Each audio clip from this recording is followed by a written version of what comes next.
Today I'm taking some items from my cast-off bin. It's just some watercolor that I did, making a little bit of a background and then a darker flower. The stamp was a wood-mounted rubber stamp from Hobby Lobby that I've had for a long time. And I decided to make these into some slimline cards because the scrap kind of lent itself to that. So I cut some card bases, and now I'm going to trim down the panels to fit that base. I'm using a size that'll fit in interoffice mail because these are for some colleagues who are retiring. And I fussy cut a couple flowers. I left some on the watercolor panels that I've been playing around with, and I'm just going to combine those. So I'm going to take some Elmer Strong Glue All, and I've got that in a needle nose bottle. I found that to be the most cost-effective adhesive, and I'm just going to glue the fussy cut flowers down onto the panels to kind of fill out that background a little bit. And I'm using actual paper weights. I mean, that's what they're for, right? Weighting down paper to hold the watercolor paper in place.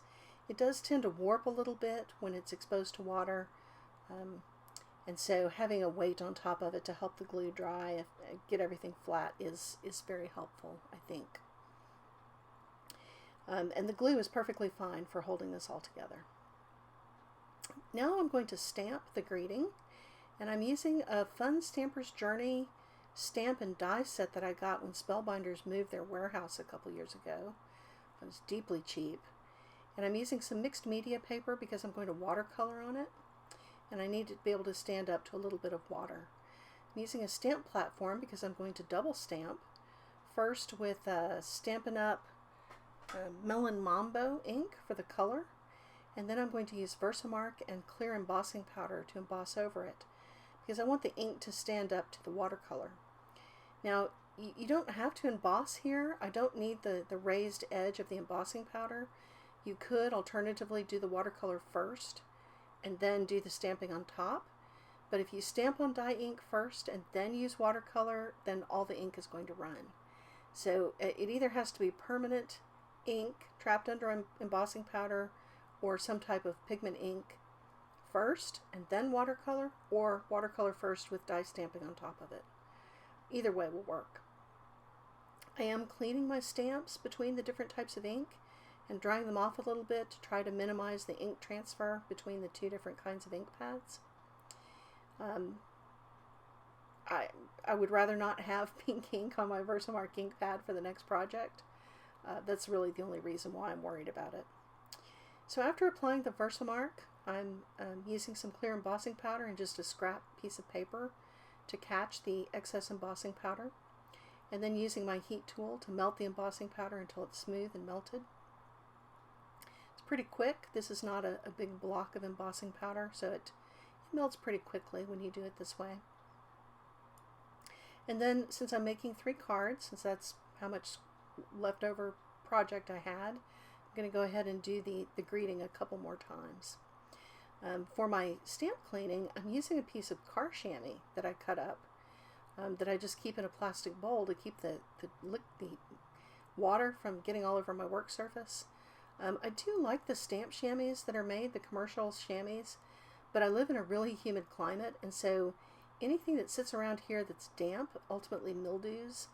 And so I like the car chamois because periodically I just throw them away and cut off another piece of car chamois, and I would be reluctant to do that with the commercial stamp cleaners that are available. Now I've decided to put some gold on the edges of the panels, and I decided to try 3 different methods. So the first method I'm trying is applying some gold embossing powder, and I've met me, so I'm going to do one edge at a time. Applying the Versamark direct from the ink pad to the panel, then I'm applying the embossing powder and then melting it before I move on to the next end. If I tried to do all the sides at once, I would just smear it around to make a big mess. But if you're tidier than I am, you certainly could ink all 4 edges first. I just know I can't do that. So the doesn't take any longer to heat this embossing powder than it would if you were stamping with it. It's not a huge solid area, so it goes pretty quickly. And I still have my scrap paper under my embossing powder to catch the excess, and even so, a little bit ended up on my work surface, which is a silicone placemat I got in a 4-pack, very cost effective.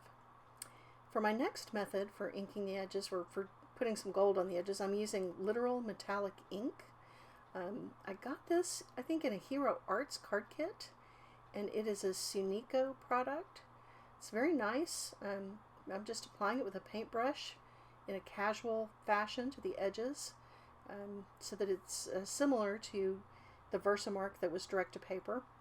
And this did take a little bit longer to dry than either of the other two methods, but I think it turned out pretty nice, and I'll show some close-ups a little towards the end.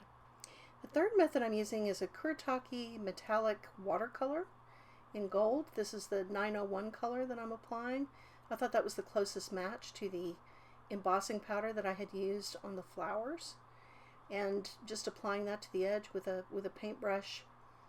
Again, not taking too much care to be neat and tidy, similar to the direct paper method with the embossing powder. So since the original panels are on watercolor and mixed media paper, that worked great. Now I'm taking that same watercolor and I'm applying it over the embossed letters that I stamped, and I'm going outside the lines because the die is going to cut a little bit larger than the stamped letter, so I want to have the gold color all the way within the die's shape. And that's great because you don't have to take too much care when you're painting. You can just apply it right over that stamped letter shape, and it's going to turn out just great.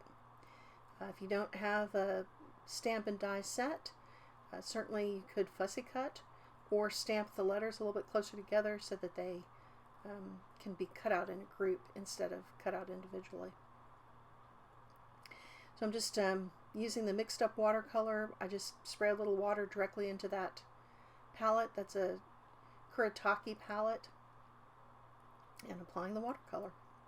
You do need to let those letters dry completely, and I highly recommend keeping your dies on a magnetic sheet so you don't lose track of them. So here I'm looking at the inked edges versus the embossed edges versus the watercolor, and I think they all turned out just fine. I think in person my favorite was the embossed edges, but I think they all look great, and I will be happy to send these retirement cards to my coworkers to thank them for all the years that we worked together that I have enjoyed. So I hope that you found this useful, and I hope it inspires you to reach into your own discard bin for a project. Thanks.